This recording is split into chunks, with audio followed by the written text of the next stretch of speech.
কাৰ্বি আংলঙত 30টা বিভাগ আছে। 30টা বিভাগৰ ভিতৰতে তাৰে অন্য এটা বিভাগ আছে টাউন নগৰ উন্নয়ন বিভাগ, মিউনিচিপাল বোৰ্ড বুলি এটা কোৱা যায়। তাৰ এই বিভাগটোৰ নামত অটোনমাছ কাউন্সিললৈ দিছপুৰৰ পৰা 2021 বৰ্ষৰ পৰা 2025 বৰ্ষলৈ 66 কৰোৰ টকা আবণ্টন হৈছে অটোনমাছ কাউন্সিললৈ। সেই 66 যোনটো 9টা মিউনিচিপাল বোৰ্ডৰ আণ্ডাৰত যোনটো নগৰ উন্নয়ন হ'ব লাগে, ডেভেলপমেণ্টৰ কাৰণে যোনটো পইচা পঠাইছে, কিন্তু আমি বাস্তৱত তাৰ কোনো আমি উন্নয়ন লক্ষ্য কৰিব পৰা নাই। এটা শিলগুটিয়ে হওক বা 1 টকাই হওক, আমি কোনো 9টা মিউনিচিপাল বোৰ্ডৰ আণ্ডাৰত যোনটো আমি তদন্ত কৰি লক্ষ্য কৰিব পাইছোঁ, কোনো এটা কাম কৰা লক্ষ্য কৰা হোৱা নাই। আজি এই যোনটো 9টা মিউনিচিপাল বোৰ্ডৰ আণ্ডাৰত যোনটো 2021 বৰ্ষৰ পৰা 2025 বৰ্ষৰকৈ যোনখিনি আমি কথা ক'ব বিচাৰিছোঁ, এইখিনি আমি মনে সজা কথা কোৱা নাই। যোনটো স্বয়ং দিছপুৰৰ ফাইনেন্স বিভাগৰ পৰা এখন RTI কৰি লোৱা ডকুমেণ্টছৰ কথা আমি ক'ব বিচাৰিছোঁ, য'ত সম্পূৰ্ণ ইয়াত লিখা আছে 11 বাৰ তেওঁলোকক বছৰত 2বাৰকৈ তেওঁলোকক আবণ্টন কৰিছিলে। তাৰ ফলত কিন্তু তেওঁলোকে কোনো কাম কৰা আমি লক্ষ্য পোৱা নাই। কিন্তু আপোনালোকৰ সংবাদ মাধ্যমৰ থ্ৰুদি এই শাসকীয় বিজেপি চৰকাৰক আমি প্ৰশ্ন কৰিব বিচাৰিছোঁ, যোনখন চৰকাৰে কৈ থাকে জিৰ' টলাৰেঞ্চৰ কথা কয়, সবকা বিকাশ সবকা সাথ, দুৰ্নীতি শূন্যহীনতাৰ কথা কয়, কিন্তু এই চৰকাৰখনে যোনখন দুৰ্নীতি শূন্যহীনতাৰ কথা কয়, কিন্তু বাস্তৱত ইয়াৰ আমি অন্য এটা ছবি আমি লক্ষ্য কৰিব পাইছোঁ। ইয়াত তেওঁলোকে যোনখন চৰকাৰে যোনখন মিছলীয়া এই ঠগবাজ চৰকাৰখনে বিভিন্ন সময়ত মেল মিটিঙত বা সংবাদ মাধ্যমত আপোনালোকৰ যোগেদি যোনবিলাক কথা কৈ থাকে, যোনখন উন্নয়নৰ কথা কয়, কাৰ্বি আংলঙত বিভিন্ন ধৰণৰ উন্নয়ন হৈছে বুলি কয়, কিন্তু এই 66 কৰোৰ টকা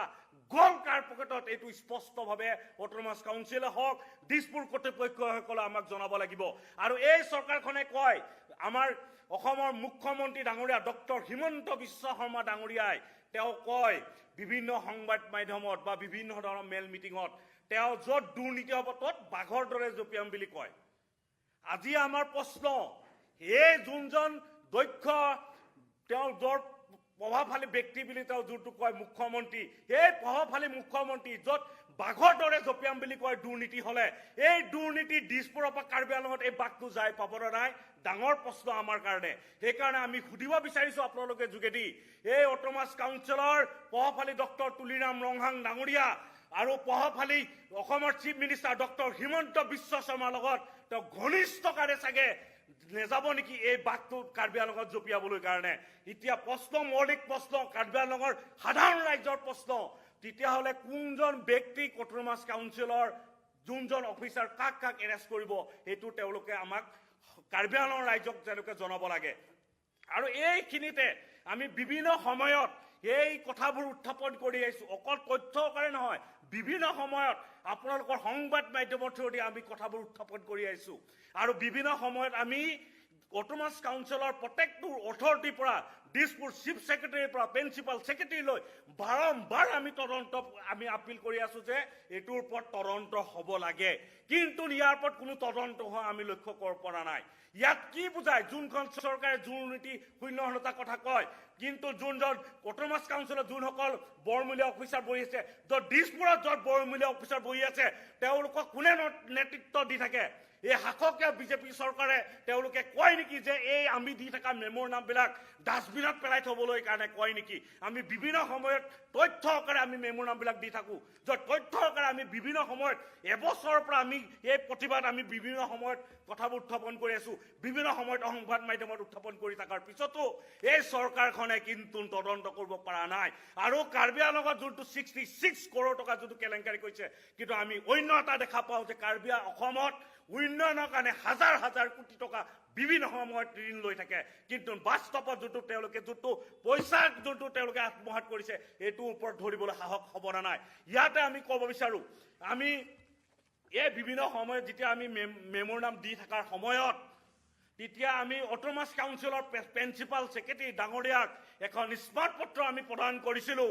যে কাৰ্বি আংলঙৰ 9টা মিউনিচিপাল বোৰ্ডৰ আণ্ডাৰত যোনটো 15 ফাইনেন্সৰ নামত 11 বাৰকৈ অধিক যোনটো আবণ্টন হৈছিল এই পইচাবোৰ ক'ত আবণ্টন হৈছে এই কথাবোৰ আমাক স্পষ্টকৈ দেখাব লাগে তেওঁ কি কৰিলে প্ৰিন্সিপাল ছেক্ৰেটাৰী নোডেল অফিচাৰ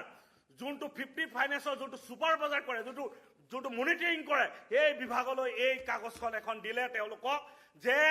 আমাৰ লগত উচুকাৰ লগত 15 দিনৰ ভিতৰত জইণ্ট সাৰ্ভে কৰিব লাগে কিন্তু তেওঁলোকে কোনো জইণ্ট সাৰ্ভে নকৰিলে আমাৰ লগত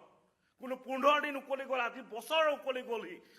কিন্তু কোনো ইয়াৰ ওপৰত তদন্ত নকৰিলে ইয়াত কি বুজায় ইয়াত সেইটোৱে বুজায় যে ইয়াত সম্পূৰ্ণ 66 কৰোৰকৈ অধিক পইচা তেওঁলোকে পকেটলৈ হজম কৰে বুলি আমি ক'ব বিচাৰোঁ আৰু এই চেগতে আমি ক'ব বিচাৰোঁ বিভিন্ন সময়ত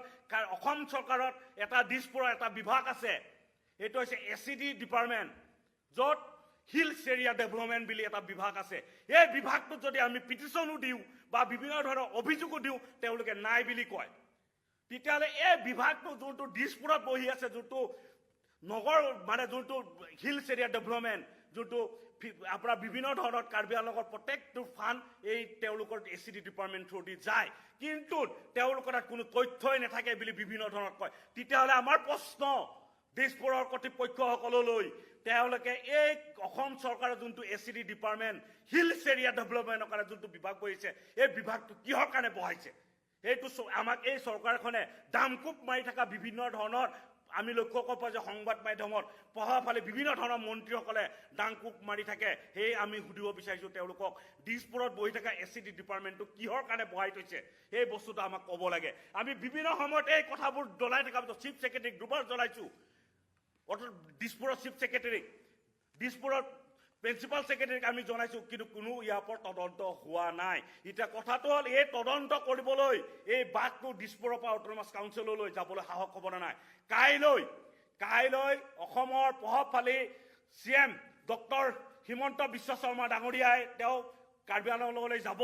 আপোনালোকৰ সংবাদ মাধ্যমে কালি তেওঁক প্ৰশ্ন কৰক আপোনালোকে যোগেদি আমি ক'ব বিচাৰোঁ যিহেতু কাৰ্বি আংলঙত তেওঁ বিভিন্ন ধৰণৰ উন্নয়নৰ কথা ক'বলৈ চাগে যাব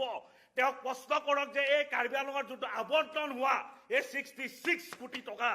কৰ পকেটলৈ গ'ল তেওঁ স্পষ্টভাৱে ক'ব লাগে বুলি আপোনালোকৰ যোগেদি আৰু এই শাসকীয় বিজেপি চৰকাৰক আমি প্ৰশ্ন কৰিব বিচাৰিছোঁ